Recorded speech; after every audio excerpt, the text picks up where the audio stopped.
বন্ধুরা, আজ আবারও নিয়ে চলে এলাম একটা নতুন ধরনের রেসিপি। আমাদের তো প্রত্যেকটা দিন রান্না করতে ভালো লাগে না, তো এভাবে একটু চটজলদি রান্না করলে কেমন হয়। তো আজকে দেখাবো তোমরা খুব চটজলদি একটা কিন্তু তরকারি করতে পারবে, যেটা কোনো ভাজাভুজির ঝামেলা ছাড়াই কিন্তু খুব সহজেই অনায়াসে রেডি হয়ে যাবে। তো চলো বন্ধুরা, ফুল ভিডিওটা দেখতে থাকো আর আমার পাশে থেকো। এবার শুরু করা যাক ভিডিওটা। তো দেখো, ফার্স্টে আমি একটা কড়া নিয়ে নিয়েছি। এরপর আমি মিডিয়াম সাইজে 3টে আলু কেটেছিলাম এভাবে লম্বা লম্বা পিস করে। আলুটা বেশ ভালো করে ধুয়ে নিয়েছি।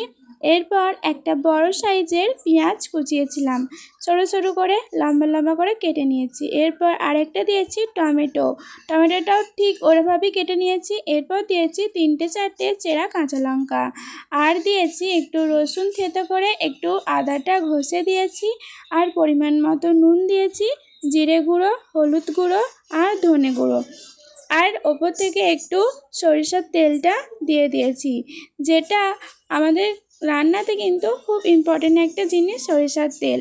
আর হ্যাঁ, লাস্টে সামান্য পরিমাণে লঙ্কা গুঁড়োও দিয়েছি, তোমরা এখানে না দিতেও পারো। আমি একটু ঝাল ঝাল করার জন্য লঙ্কা গুঁড়োটা দিয়েছি। এরপর দেখো, হাত দিয়ে কিন্তু আমি ভালো করে মেখে নিয়েছি। এটা হাত দিয়েই মাখতে হবে, এমনি খুন্তির সাহায্যে মাখলে কিন্তু অতটাও টেস্ট আসবে না যেটা হাত দিয়ে মাখা হয়। এরপর দেখো, জল দিয়ে দিয়েছি। জল দিয়ে কিন্তু আমি এবার ঢাকা দিয়ে দেব।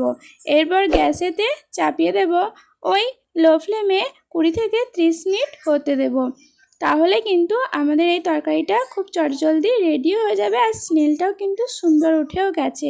এর সময় একটু কমেন্টগুলো পড়ে নিই। দেখো, এই দিদিভাই আর দাদা ভাই আমাকে কমেন্ট করেছে ভিডিওটা খুব সুন্দর হয়েছে। থ্যাংক ইউ সো মাচ আমাকে একটা এত সুন্দর কমেন্ট করার জন্য। এভাবে আমার পাশে থেকো, তোমাদের পাশেও আমি আছি।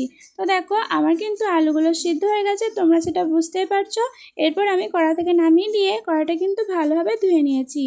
এরপর ওই কড়াতেই একটু এই সাদা তেল, এরপর ওই যে 2টো ডিম ফেটিয়ে রেখেছিলাম একটু নুন দিয়ে, সেটা কিন্তু আমি দিয়ে দিচ্ছি।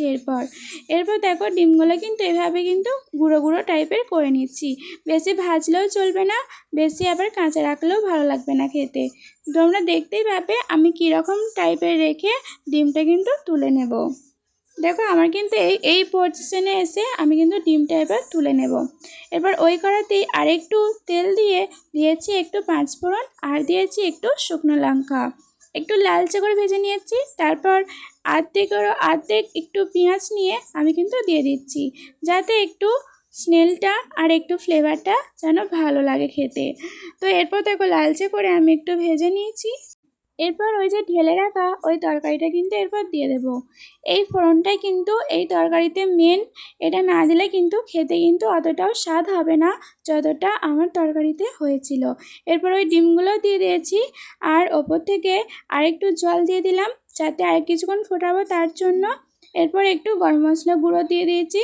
কিছুক্ষণ ফুটে গেলে নামিয়ে নিলেই কিন্তু রেডি হয়ে যাবে আমাদের এই তরকারির রেসিপিটা।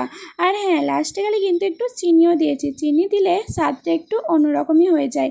তোমরা এখানে চাইলে ধনেপাতাও দিতে পারো, আমি ধনেপাতাটা আর অ্যাড করিনি। তো আমার কিন্তু তরকারিটা রেডি। কত সিম্পলভাবে খুব তাড়াতাড়ি একটা তরকারি হয়ে গেল বলো তো।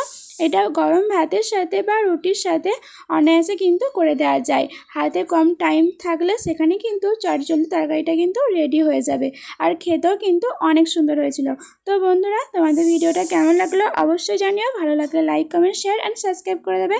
কোনো বন্ধু আমার ভিডিও ফার্স্ট দেখলে একটু সাবস্ক্রাইব করে বেল আইকনটা প্রেস করে দেবে, যাতে সব ভিডিও নোটিফিকেশান ফার্স্ট তোমার কাছে পৌঁছায়। তো বন্ধুরা, তোমরা অনেক ভালো থেকো, সুস্থ থেকো, এভাবেই আমার পাশে থেকো, তোমাদের পাশেও আমি অল টাইম থাকবো। তো বন্ধুরা, আজকেকার মতন এই পর্যন্তই। টাটা বন্ধুরা, নেক্সট ভিডিওতে তোমার সাথে আবার দেখা হচ্ছে।